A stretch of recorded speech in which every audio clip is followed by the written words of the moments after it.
Aloha, Let's Talk Story podcast. I'm your host, Michelle A G Ebalaroza-Kawano, also known as Magic. That is my initials. Sounds like magic. And I'm so grateful that you're joining us here today. Whether you're watching live or watching the replay, this podcast is a space for real conversations, meaningful stories, and global connections where we walk in purpose, presence, and love, one story at a time. Before we begin, I want to take a moment to welcome you who may be joining us for the very first time on the Walking in Aloha Let's Talk Story podcast. Here on this podcast, over the course of almost a year, maybe over a year, I've had the honor of sitting down with guests from all over the world, from Africa to Egypt to Spain and North America, China, and right here on the shores of Hawaii. Each guest brings a unique story, culture, and calling. What ties every one of these conversations together is aloha. Aloha is more than a greeting. And for me, writing my book, Walking in Aloha 5 Steps to Living Your God Potential Life, aloha is affirmations and actions, aligning what we speak on how we move, and L for leadership and love, leading ourselves and others with integrity and compassion, and O for overcoming obstacles, using our voice to move through fear and resistance. H is for health and healing, emotionally, mentally, and spiritually. And the last A is acute awareness, living intentionally, awake, and aligned with who we are created to be. As the foundation for this show, I often return to this scripture, 1 Corinthians 13:13. And now these three things remain: faith, hope, and love. But the greatest of these is love. And with that, I want to begin today's conversation. Today, Julie joins us from Australia, adding her voice to the global community of guests who walk in aloha. Julie Vigor is a leadership and well-being speaker, educator, and the founder of Connect and Rise. And the future is human movement. The future is human movement. I love that. With over 20 years of experience helping individuals and organizations strengthen well-being by boosting what she calls the human algorithm. She's also the creator of the Heart Framework: harmony, empathy, accountability, respect, and trust, and the Micro Acts Challenge, which encourages small intentional actions that create meaningful and lasting change. I love that. Julie, welcome to the Walking in Aloha Let's Talk Story podcast. I'm so grateful to have you here. Before we start, I know that we have a list of questions. I do that with all of my guests, but I would love for you to share how you began your journey and the experiences that you had that led you here. Thank you so much for having me, Michelle. So I've just moved to Brisbane, which is in Queensland, Australia.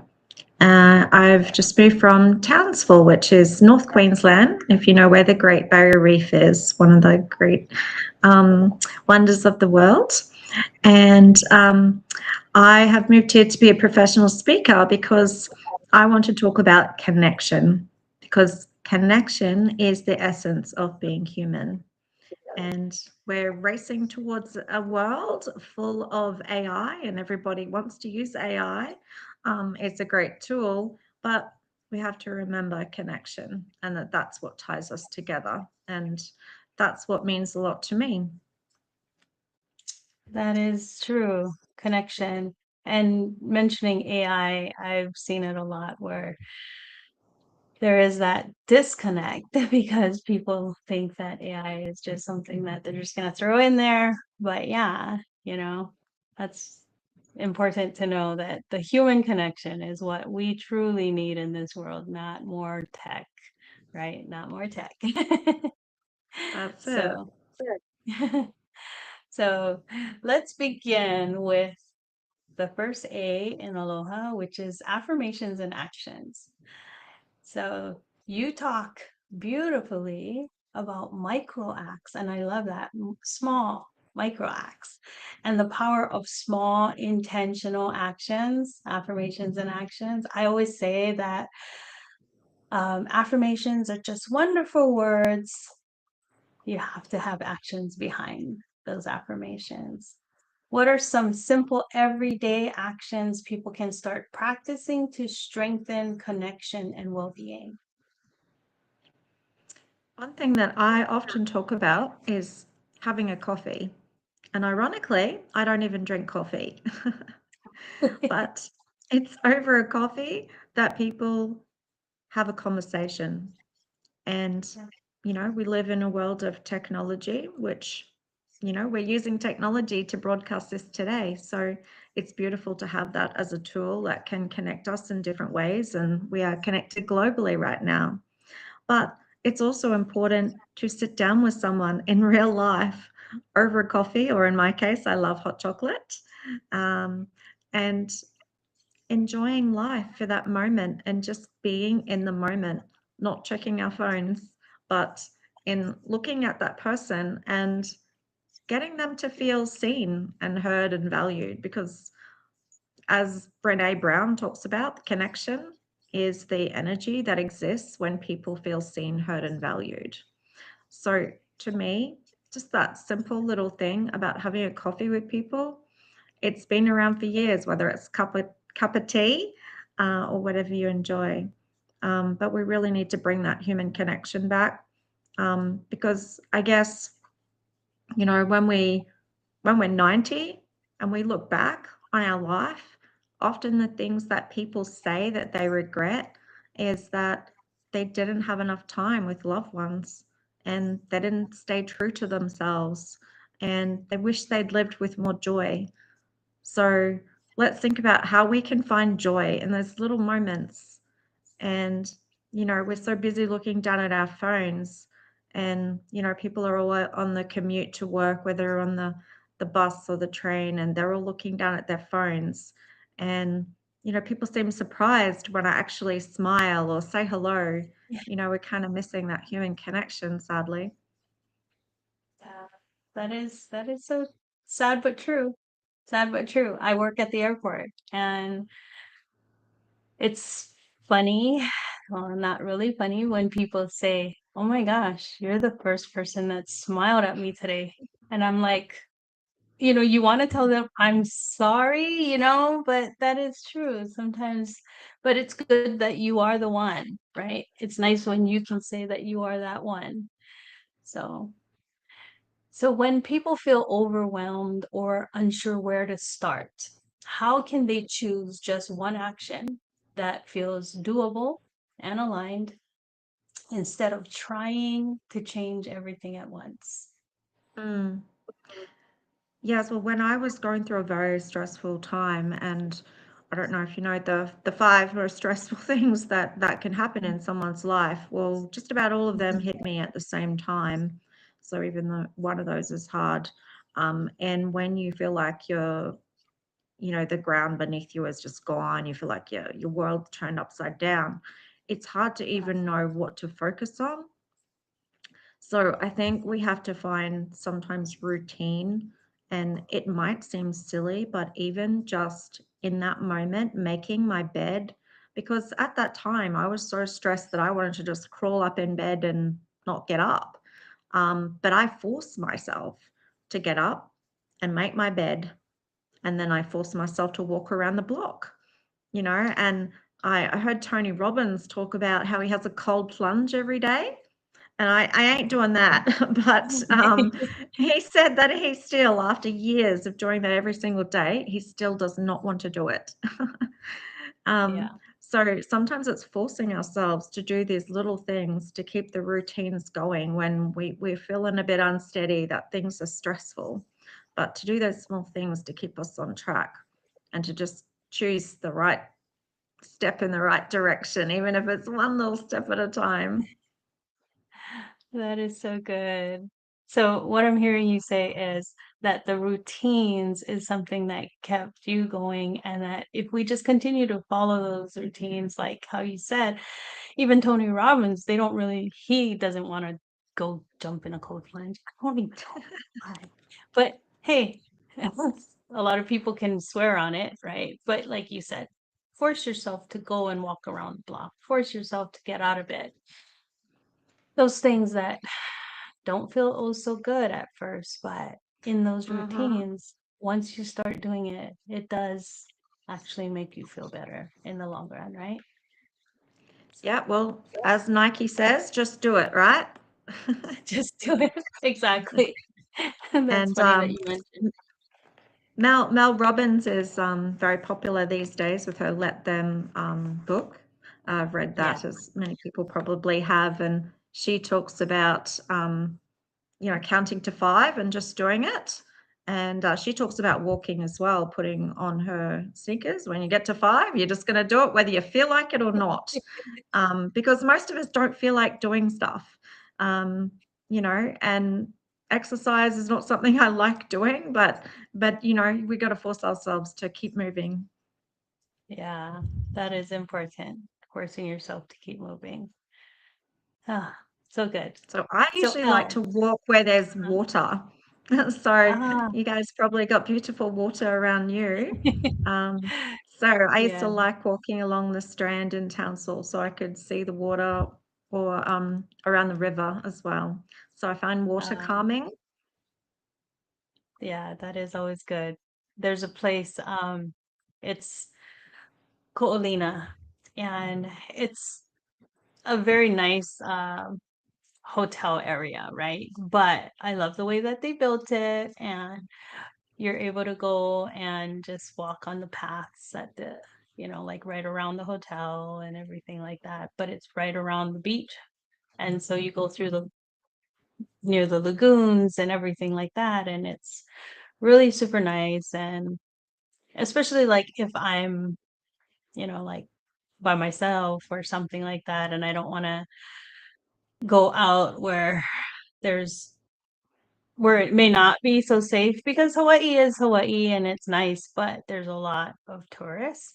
And so a lot of times you're like, I'm not so sure if this area is so safe with all these people. So, but when you're in the hotel area, you kind of know it's more safe because it's secure. So, especially sunset. I love walking during the sunset time, but then Mhm. it's going to get dark. So you don't want to go where it's going to get dark and you're by yourself. So yeah, thinking about those kind of things. But yes, the water is Mm, somewhere I love to be by. I was born and raised here in Hawaii, so the ocean mm. is always my Yeah. place to be. And I So find having an accountability partner is so important, because there's so many days where if that person can't come to the walk for some reason, yeah. then I just think, oh, well, maybe I'll just, catch up on my social media for my business that day, or, maybe I'll just, relax today. Mhm. So I think if we have that accountability person, that really helps us, because then we go, okay, well, I can meet that person and we've arranged to meet at 5 o'clock, so I'm going to be there. And Yeah. then you're walking along and you're chatting and you don't even feel like you're exercising. So that feels perfect to me, talking at the same time. Yeah, and then the time flies by, right? It's, Yeah. oh wow, we walked so far, and we Hmm. did our 30 minutes or an hour, whatever it is. So good. So the L in Aloha is leadership and love. What leads, wait, not what. Sorry, I'm choking. But that leads us into um through your heart framework, the heart framework. And I love the way that you have that. I have Aloha, you have heart, which is amazing.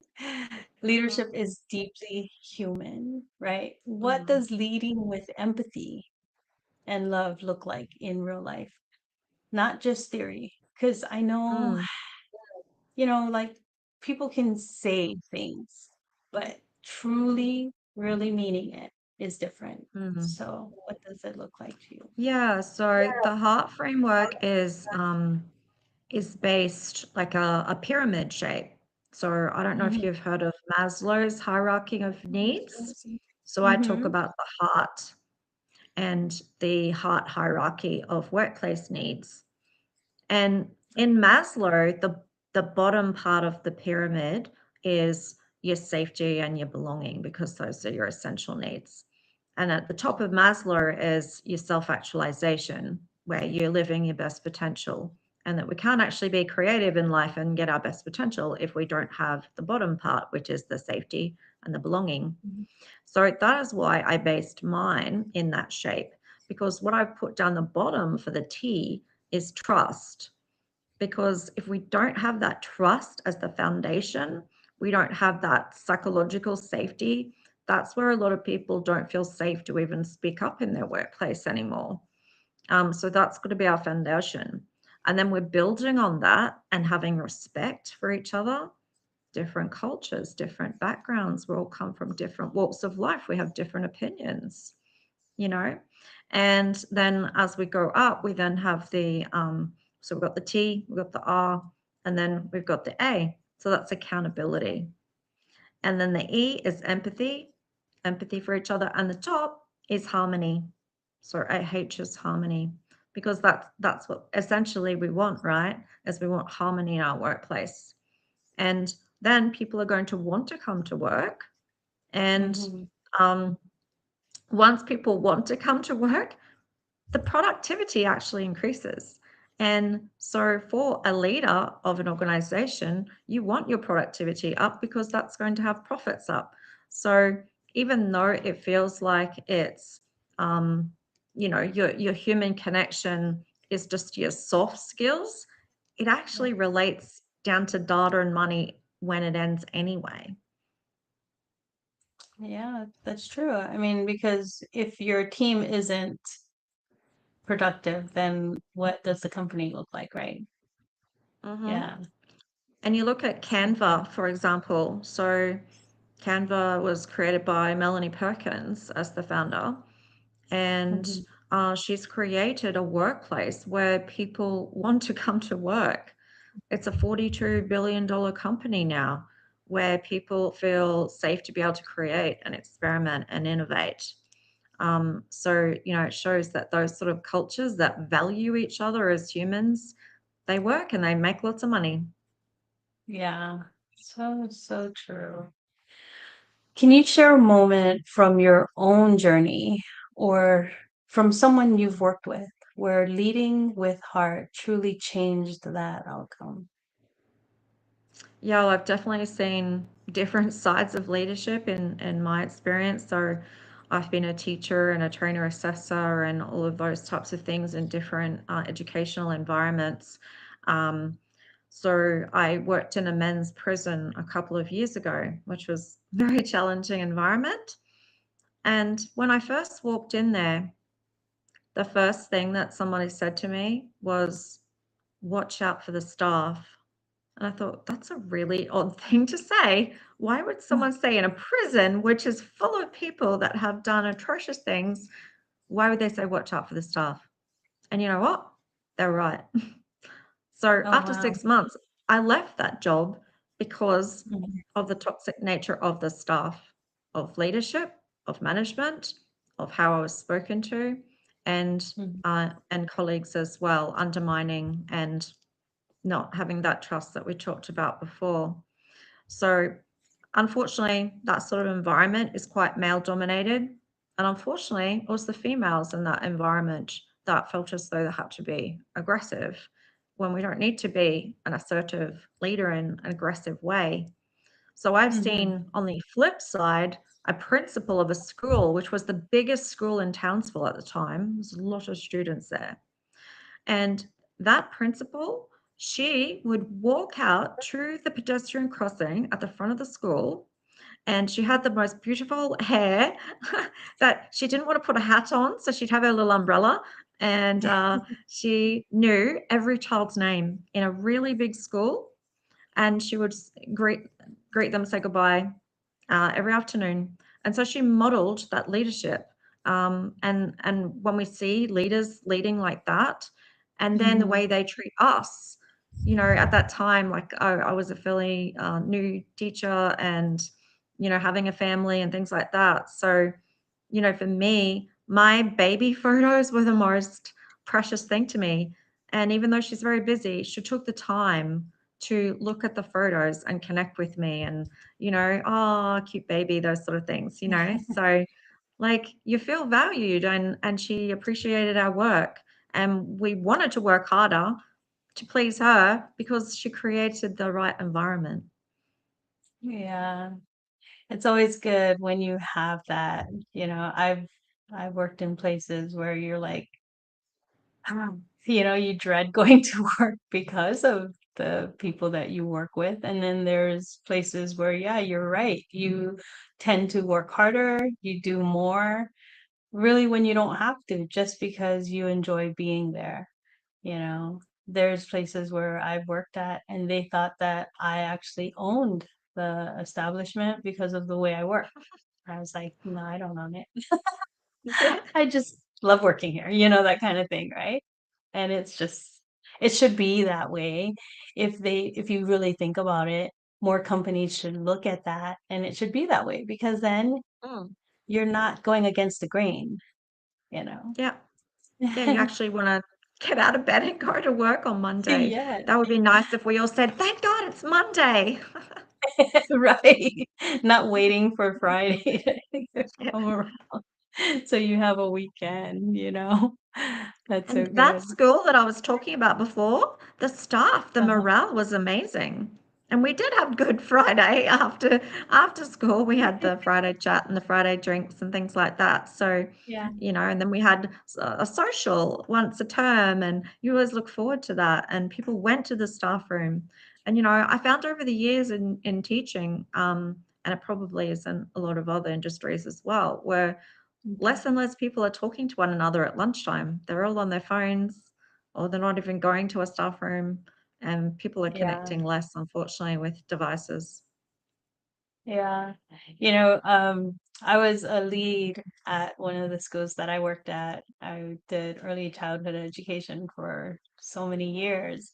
And one of the things that I did was I actually brought in, those coloring books, those adult coloring books, Mm. and I put it in the break room. And I didn't ask no one if I could do it or not, but I was like, I put it in the break room and I brought pens and I put it in there, just a whole tin of pens and everything. I just left it. And then at first it just sat there, like nobody wanted to touch it, right? Like as if it was off limits. And I thought maybe I had it too like nice. Like maybe everybody really did think it was off limits. So I tore out a page. I left it, that kind of thing, like use it, right? And then I colored in some of it. And then I was like, one day I'm sitting there and I'm coloring and I'm talking and I'm like, oh yeah, I brought this. Go ahead. And everybody started talking and more people started just tearing out pages and coloring. And they're like, oh, that was so good, to bring that. And then now people are talking instead of like Mm. on their phones. And, Yeah. you know, you can have conversation and do something else. But it was just something for me to get people out of that same old of, Yeah. oh, now it's break time and they're complaining because, oh, we got to get back to the room or, like it's like, but it's Yeah, so I good worked in a to, workplace. There was a giant puzzle that people could work on together over the table. I yeah, thought that was pretty cool. yeah, see things like that. Just something else, right? To get your mind off of what you're doing for a little bit, get together and do something else. And yeah, Mm-hmm. so Yeah, because I that's, was I was thinking that people say life is like a box of chocolates. You never know what you're gonna get. But I figure life is probably more like the puzzle box because Mhm. you're trying to piece everything together in life, and Yeah. then something happens where the thousand-piece puzzle all falls all over the floor because all that stress in life and everything gets scattered, and then you got to like rebuild one little piece at a time. But I feel like if we're all pieces of the puzzle, like we all connect together, right? And Yeah. one little puzzle piece in a box, it shouldn't be sitting there on its own. It's got to connect together like humans. Yeah, that's true. And it has to connect, it doesn't make any sense for this one puzzle piece to be sitting out there. There's no use for that one puzzle piece, right? It needs to be connected to something. And Yeah. one of my pastors was telling me, like, even like the analogy about like the coals in a fire. If you took one of the coals away from the warmth of all the other coals, that one will soon cool and die out. Mm. But if it stayed with the group, right? If it stayed, then it'll Yeah, that's continue to beautiful. burn, right? And so that's the Yeah. thing that we need to be doing, is to stay connected and stay close, Yeah. right? In order to continue to burn. Mm. So Because that's so good. people's reaction these days is to try to pull away when they're feeling Mhm. stressed. And, I can understand that that's important at some times to have those recovery periods or those downtimes. But sometimes we have to push ourselves. People feel like, oh, they're too anxious to go to an event these days, or, they're not going to know anybody. But we Mhm. do have to push through that fear, and that Yeah. action creates certainty because we're not certain before the action. Like the action creates the certainty, and we've got to push through that little bit of anxiety of not knowing people or, an unfamiliar place. Yeah. Yeah. I one of the authors that I helped, she was going through something, and like, I don't even live in the same state. I live here on the island and she lives in the mainland. We call it the mainland, right? It's Oregon. She's living on Oregon. Sorry, I'm moving my mic. Sorry if I'm making noise. But I kind of knew she was going through something because of the way she was commenting on stuff, and I was like, something's Yeah. amiss. It didn't seem like herself, right? So I called and I talked with her, and first thing I saw was that she was like so sullen, so sad, and she kept saying she was fine. Like how people say, how Yeah. many times you ask, "How are you?" and they're like, "Oh, I'm good, I'm Mm. great," and Yeah. they walk away, but they're really not. And so anyway, um, I asked her, and like we were talking, and I said, "Oh, did you go to church today?" And she's like, "No, no, God wanted me to stay home." It was like, I was like, um, honestly, I have to tell you that I don't think God wanted you to stay home. I don't think God wanted you to be in this darkened room right now, because, we're on Zoom and I can see the room is darker, and I know that it's day, but the lights were out and it was dark in her room. Yeah. And so we talked, and yeah, she was going through some things that she wasn't letting out. So Yeah. it was so nice to be able to talk with her, and she felt so much better that someone actually cared enough to reach out, Mm-hmm. even when she was saying, "That's all right," that kind of Mm-hmm. thing. Like Yeah. knowing more, because that is the connection, right? If you have that true connection with people, you would really see that something's really not okay. Are you truly all right? And not just be like, well, fine then, and leave. You said you're okay, Mm-hmm. I'm out. And just Yeah. be like, wow.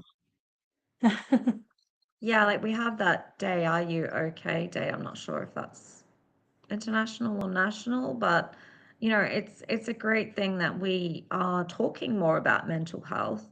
But we also need to remember that if you just say to someone, "Are you okay?" you're not necessarily going to get the answer because they'll either just say yes or they won't answer at all. Um, People Yeah. often are not going to come out and say it. However, in saying that, I did my mental health first aider accreditation, and I just wanted to help people in the community. And I put out a post to say, does anyone want to have a coffee and Ah, to talk? And these were people I had never met. And I was amazed at the amount of people that wanted to go have a coffee and talk about their life story. And they were telling me their whole life story within, 5 minutes of meeting them. Because when people finally get that opportunity, they do actually want to talk and that somebody hears them and sees them. yeah. Yeah. Just to be heard, to be seen, and to know that someone really truly wants to listen to you. Because a Yeah. lot of times in their own lives, they may feel like nobody wants to hear it. Nobody wants to listen to me anyway. So Mm-hmm. then they turn away from stuff. But when someone Yeah. actually says, let's go grab a coffee and, you know, we can talk. So that's Yeah. one reason why my podcast is called Walking in Aloha, Let's Talk Story. It's Mm-hmm. because of the fact that I felt that people didn't take time to really talk and Mm-hmm. hear each other, right? How many people they just talk and they just wait until they get that space so they can say what they Mm-hmm. want to say, but they're really not listening. They're just waiting for. I tell my husband that all the time. You're not really listening. You're just waiting for your to say something else, right? Did you just hear To me? reply. Yeah. To reply, right? To Yeah. reply. But yeah, I Or love not that. listening at all and looking at a device. True, true. Yeah. But that is so good. Connection. So the O in overcoming obstacles. We'll go to that one. In your work, at some what are some of the most common obstacles that you've seen when it comes to the real human connection? What are some of the common obstacles you see? Um, well, there's a lot, I guess. Like everybody goes Other than through the phone. something. Everybody goes through something at some time. So yeah, people are always going to go through that stressful period of life. But Mhm. I found that when I put out a Facebook group and I started reaching out to people to say, who wants connection? I couldn't believe it that 2,000 people joined in a fortnight. That's a Wow. lot of people responding to a call out for connection. So it showed Yeah. me that I wasn't the only one who felt alone, that people do want to connect when it comes down to it. And when I started hearing all their stories, like everybody is overcoming their own obstacle. Like I think years ago, people didn't used to talk about it. And then we thought, oh, the grass is greener on the other side. Everyone else's lives are better than mine. And sometimes we can still have that with social media where we only see the highlight reels, right, of all the great stuff Yeah. that's happening in people's lives. But when you really start to talk to people and you hear the real story, like you hear that, yes, they have overcome amazing things, with some awful things people have had to deal with. And when I was feeling very alone with a forced empty nest, I met so many other women who were also in a similar situation, or, there's always people worse off than us. And I had this lady in my group. She ended up being my bestie, believe it or not. Um, so we actually bonded over bling. We're both very girly, but we are both empaths as well. And she said, "Oh, would I be interested in going to see a Michael Jackson tribute show?" I said, "Yeah, definitely." So I'd not met this lady, but I offered to pick her up because she had spent years in bed, just Oh, chronic wow. back pain, and she was just so lonely. And she used to love going out and dressing up. And so I picked her up and I gave her a big hug and I never met this lady before, but I was excited for her that she got to go out and, overcome what her life had become of just sitting in bed, scrolling on her phone and looking at things to buy that she couldn't afford and things like that. So, we just sang all night and all the old Michael Jackson songs. It was really fun. And, we just really bonded and we became best friends after that. So, I feel like, we can really find something in someone, and even though they've gone through a hard time, we can still find something that they like. And, I used to get my TAFE students to sit down with someone that they don't normally sit down with because, people like the little routines of who they sit next to and things. But, I'd change it up and go find someone that you don't normally talk to and find 3 things that you have in common with that person. And at first I thought, oh, one's 18 and one's 60 and they're just not going to have anything in common. And then all of a sudden they're like, oh, we both like crime shows or something, they'll find things. And then they've got points of conversation to talk about. That is so good. I like that, especially like it's not, I mean, kind of forced, but no, go find someone else. Go find someone else that you're not normally sitting next to and, ask them these questions and doing what you did, which is inviting people that you don't even know. You don't even know because you never know the connection that you're going to make. And like you said, she became your bestie and you're like, you guys are going to see Michael Jackson. And it's so fun, those kind of things. I find that uh, it is amazing. I love the fact that, like I said, I live here in Hawaii. Hawaii is literally, like they say, the most isolated spot on the planet. We are in the middle of the Pacific Ocean, and our islands are so small. Actually, if you connect it under the water, we're pretty big, but who sees under the water? But the connection, right? And I realized that as I travel the world, people have a connection to Hawaii. Somehow, some way, they have a connection to knowing about Hawaii, ever been to Hawaii, or something. Anytime they know that I'm from Hawaii, they're like, oh my gosh, I've always wanted to go to Hawaii, or something. There's always a It's on connection. everybody's bucket list. Yeah, exactly. And I was the one person that was saying, I'm leaving this island. I live on a rock. I'm never coming back, you know, because I was born and raised here. So at first I didn't know the value that I had. But once Yeah. I left and I realized that, came back and I've never left since. But I just love that because we are all connected somehow. And like you said, they were talking and they find, oh, yeah, we Mm. both like crime shows or whatever. Somehow, some way, you will find connection if you are intentional, right? Yes. Enough to Yes. sit, ask, talk, Hmm. make those connections. You'll Be find curious. Hmm. it. You'll find it. So when people become more aware of those obstacles, what helps them move forward instead of pulling away or shutting down? So I know that people get all shy or whatever it is, or fearful. Mm.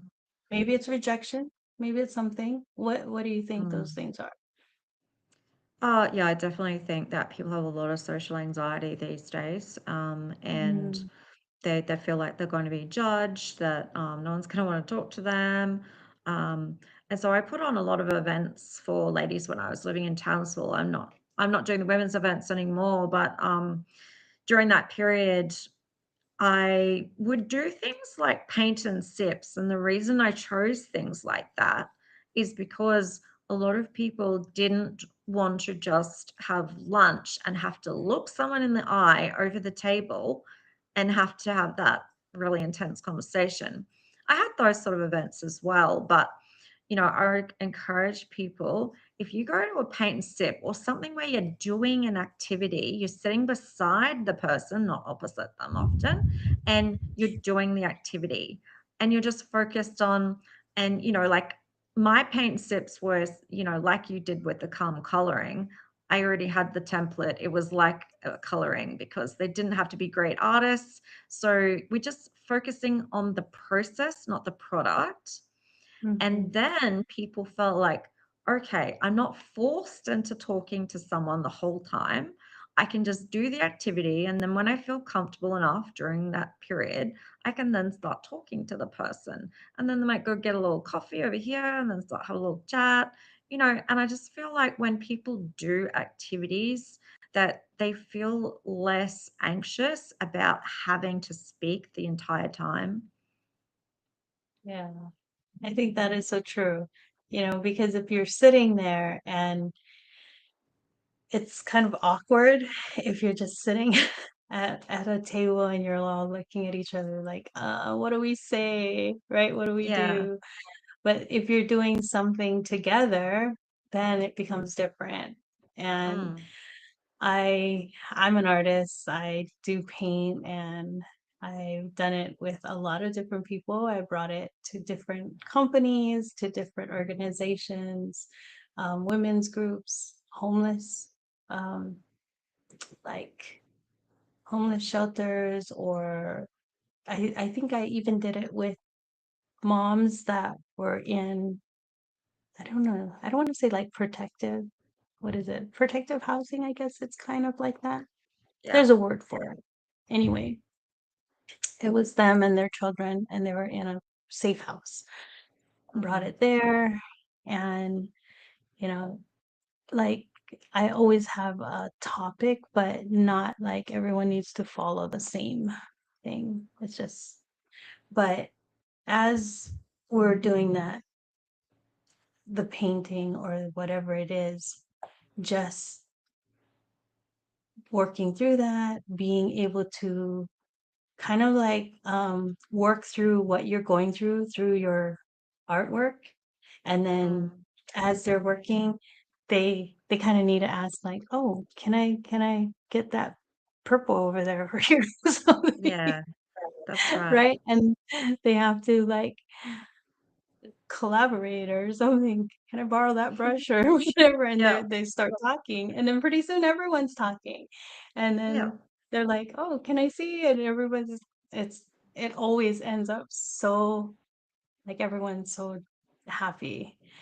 yeah, Sometimes they get all nervous about like what they're getting at, like, "Oh yeah, no, I don't like the way that this is turning out," or whatever. yeah, But then someone will come out and say, "Oh no, that is really good," and then you see them helping each other out, and you see them talking and encouraging each other, and it's just so good, and it's that importance of that connection of just being there, putting the phone aside, putting all the other stuff aside, and connecting. So, yeah, yeah, so good, so good. Such an important reminder to continue to connect. We all connect in different ways, but sometimes when you're brought into like a paint and sit where you're all doing the same thing, then you can all be like, hey, we got more in common than we think. So, and mine never but looks like the person at the front, but it doesn't matter. Process then the yeah, product. right. It doesn't matter. But then you find out that you really did have more in common with people in the room than you think, and you guys had a conversation and you guys ended up, you know, it's just that way. So it's so good. But the H in Aloha is health and healing. So well being is at the core of everything you do. And how does emotional well being influence how people show up at work, at home, and even in leadership? Well, yeah, it just affects everything, doesn't it? Um, Mhm. so, yeah, I've experienced the highs and the lows, and I feel like sometimes when we look back and we think, gee, I was probably living the dream back then. I was going on holidays and this, that, and, there was ballet rehearsals and this, that with the kids. And, on the outside, everything looks great. But on the inside, like a lot of the times we're feeling so tired, we're exhausted, we're trying to fit everything in, often like, I was exhausted single mom and trying to balance it all. And, of course, ballet is at the opposite end of the town to soccer. So luckily, I had my mother there, because there were two different places at once. Um, so sometimes having that support network is really handy, and for some people that don't have that extended family. Mhm. But definitely with the women's group that I established, people then started making some really good support network there, and they didn't feel so alone. And then like just everything changed, like the whole outlook changed. I just started having a bit of more joy. Like I remember when I was we was my daughter was maybe I had about 12 maybe. Like we went to this free concert in the Botanic Gardens, and we went to see this singer, and we both loved him. And so we were like, the rain started pouring down and everybody went home. And then, usually I would have been that sensible mum to like, oh no, we better go home, we better get out of the rain. But I was like, nope, we're staying to watch the singer.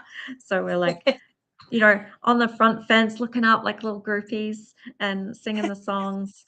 And like just giggling, like, here I am in my 40s or whatever, but I'm giggling Yeah. like I'm a teenager. And we're running back to the car in the rain. And I feel like we just forget like that there's little moments of joy, that make our well-being so much better. Because as adults, we're like drudgery of life, right? And oh, I have to Yeah. do this and I have to do that. But he's like, well, in the time, like I get to drive my kids to soccer and ballet. Like I actually now feel like I miss that, even though at the time it feels like it's a chore. Mhm. Yeah. You know, my kids are all grown. They, like it's just me and my husband here.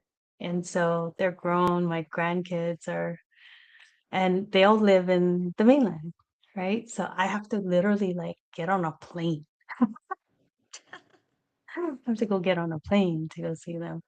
There's two that do live here, but the the divorce and everything between my son and her wasn't good. So now it's like a strained relationship with us. So it's like, I don't know. So you know what I mean? But it's just to have that like I miss that. I miss when the kids were little. I do.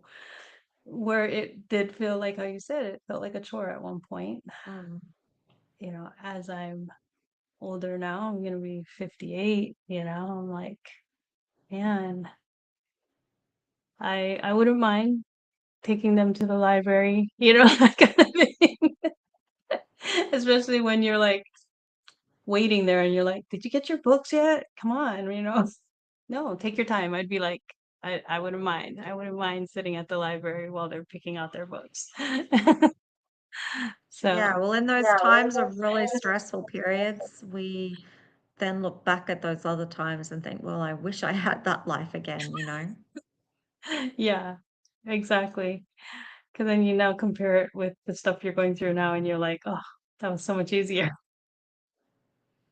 Yeah, True, when you right? think, They're so oh, much when your easier. child's 3 and you're like, oh my goodness, the whole, you know, temper tantrums and that, and then you think that's bad, and then the teenager, that's Yeah, way worse. yeah. Then you're like, I would rather have you at 3. So yeah, Yeah. the way life goes, right?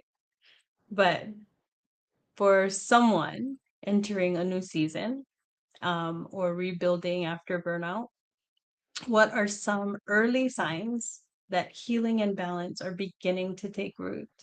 'Cause I feel that is an important thing that we need to look at, like going through it all, and you're like, is it really happening? Am I really getting anywhere? What is it Mhm. that Well, I people think we can have look to at? be intentional, right? Yeah. So we have to choose. We have to choose our boundaries. We have to Mhm. choose who we're going to surround ourselves with.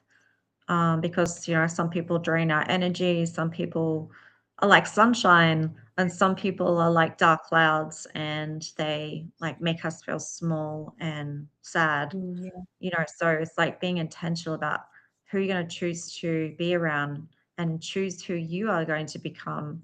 Because, when you go through those stressful periods, like all you can do is just take one little step in the right direction and just keep going. But we just keep making those little choices and those little micro acts along the way. And just those 1% things that just all add up, right? Yeah, that's the thing. Those small little steps.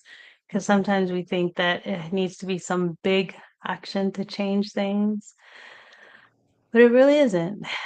It's those small little micro steps and those Mm-hmm. things. And like you said, it adds up. It does. It truly does add up. Mm-hmm. So the last A in Aloha is acute awareness. Acute awareness. So, how does becoming more aware of ourselves and others change the way that we connect and lead? Um, it's a bit of a hard question. Can you just reframe it for me? So, becoming more aware of ourselves. So, like, how does becoming more aware of ourselves, looking at ourselves, how does that change the way that we connect with others or lead? Like, because we have to look at ourselves first in order to do anything else for others, right? So, how does becoming more Yeah, so aware? I probably did a bit of both. So Mm, I was like looking at myself to choose who I wanted to be, but I was also looking outward and I was trying to think how I could help others because I felt like um, if I focus on other people and that I have a purpose bigger than myself, mhm. that Good. I'm not so consumed with the things going wrong in my life that, I have purpose and I have goals. So it's like setting those goals and intentions for ourselves, but then also looking outward and thinking about other people. That's so good. Like it was, so the reason why I even came up with, or I didn't, God gave that to me, the aloha, is because when I was going through the domestic violence and I asked, like, how do I get through this? How do I write this out? And he said, I gave you everything in aloha. And so as I looked at all the things that I already went through, it spelled out aloha. And I was like, wow, God, you're good. So Mm.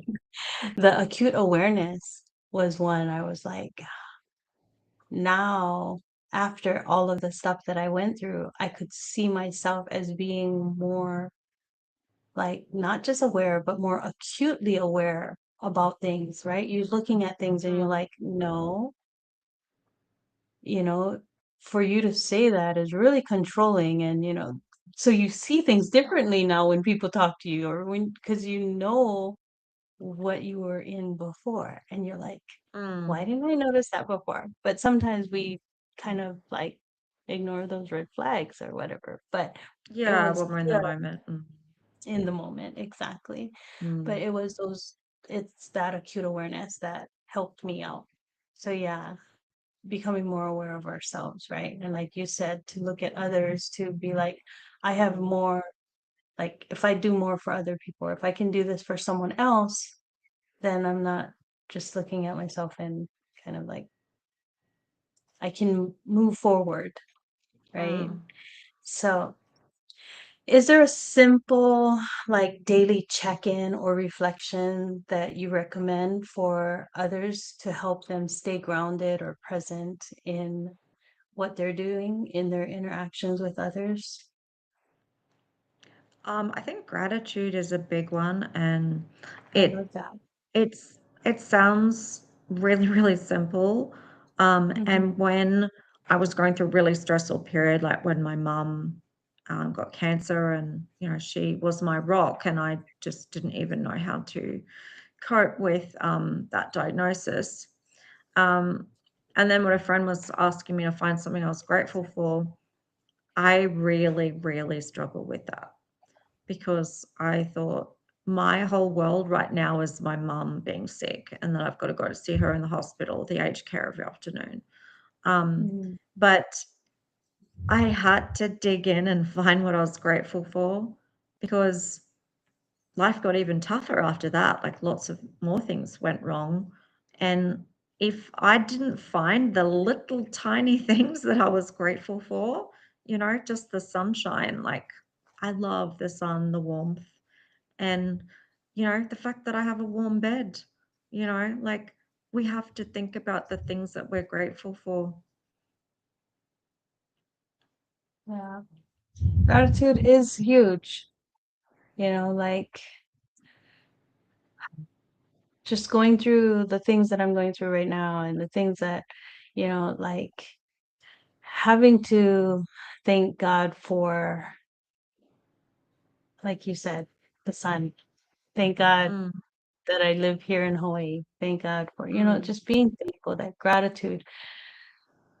I kind of had a little spot where I'm like, this is so not fair. I'm going through all this stuff, like that. yeah. And it's just because of, like times get hard and you tend to forget what you have already. And I'm like, you know, and then I love the way that God actually works with us and he's like, let me help you out.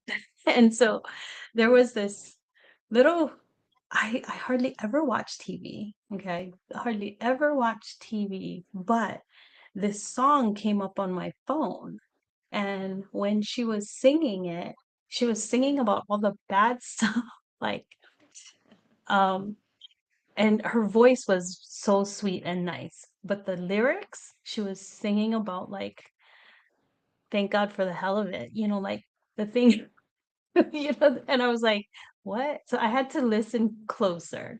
And I Mm, wanted to know what is she singing about because it doesn't sound, the lyrics didn't sound good, but yet she's singing so sweet and so nice and thanking God.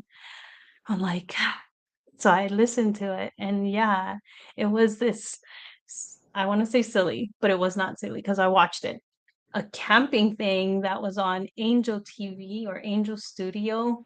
And it was about these teenagers at this camp, and she's over there and she's singing about, like, yeah, when things are not good, you thank God for those things until they get better. Thank God. And then she said, thank God that I have a black eye, came to thank God that I will never give my own child a black eye. Right? Those kind of things. And I was like, gosh, I can see what she's saying. mm, And I was like, ah. And so looking at the things that I'm going through right now, knowing that I have now a brain aneurysm that I'm going in on Thursday for this surgery, I can say thank God that they found it and it didn't find me, mm, right? That kind of yeah. thing. Thank God that they can do something about it Mm, now and that other people can learn more about it. And I'm like, it is what it is. So yeah, there mm, is stress and everything like that, but being grateful, that gratitude does help. It is huge. And some people may be like, oh, everybody talks about gratitude. Everybody, but it is so true that when you start saying thank you for those things, those small things like mm, the warmth of the sun, for mm. the day that you woke up or whatever, that kind of thing, it is huge. It is Yeah. huge. So thank you for that. That is really good. So if you could invite our listeners to try one small micro act this week, something simple but meaningful, what would you suggest? I would suggest looking through your phone and finding someone that you haven't talked to for quite a while, but that you'd just love to reconnect. Because life gets busy and sometimes we just lose touch with people. And reach out, send a message, and say, hey, I was thinking of you. And, I'm sure it would land really beautifully on that person that they were being thought about. And maybe if you are in the same town, maybe go for that coffee. That is so, so good.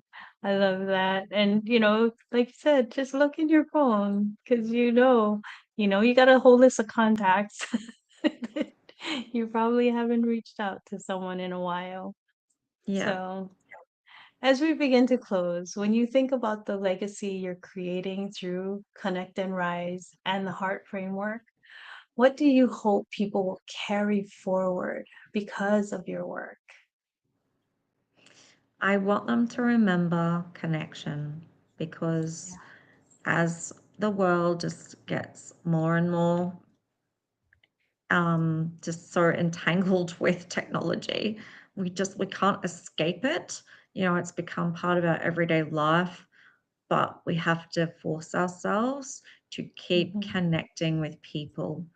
That is what is important. That is true. That is so good. Connection. So, yes, thank you so much, Julie, for being on the Walking in Aloha Let's Talk Story podcast today with us. Your voice, your heart, and your message truly matters. Connection matters. It And to does. everyone watching or listening, if today's conversation spoke to you, I invite you to reflect on just that one small action. Pick up your phone, connect with that one person that you haven't connected with in a long time. I know the one person as I'm thinking right now. I know that one Mhm. person. I'm gonna do it as soon as we're off. And Awesome. take this week to connect. Connect more deeply with yourself and with others. So, is there any way that people can stay connected with you? Yeah, sure. Yeah, they can find me on social media, Connect and Rise. And Nice. also, I have a website, Connect and Rise too. And I will be uploading the link shortly so they can download the Micro Act Challenge. It's not quite up on my website yet, but it will be very Okay. soon. Nice. That's perfect. And I will be putting your social media links in the um the notes once I get this all uploaded. So they will have that. So thank you again for being here. Beautiful. Thank you for everything. That was amazing. And I just loved everything you said. So You're everyone, very welcome. thank you for being here. And until next time, walk in love, walk in awareness, and always, always, always walk in aloha. Till next time, God's blessings always and a hui hou. Bye. All right.